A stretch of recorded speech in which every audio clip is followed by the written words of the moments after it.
पतिं सुरगुरुं वन्दे जगत्कारणं वन्दे पन्नगभूषणं मृगधरं वन्दे पशूनां पतिं वन्दे सूर्यशशाङ्कवहिनयनं वन्दे मुकुन्दप्रियं वन्दे भक्तजनाश्रयं च वरदं वन्दे शिवं शङ्करम् ॐ मृत्युञ्जयाय रुद्राय नीलकण्ठाय शम्भवे अमृतेशाय शर्वाय महादेवाय ते नमः।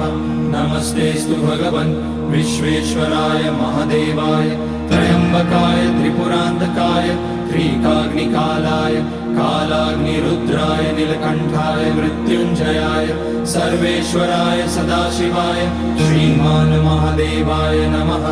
ॐ नमः शम्भवाय च मयोभवाय च नमः शङ्कराय च मयस्कराय च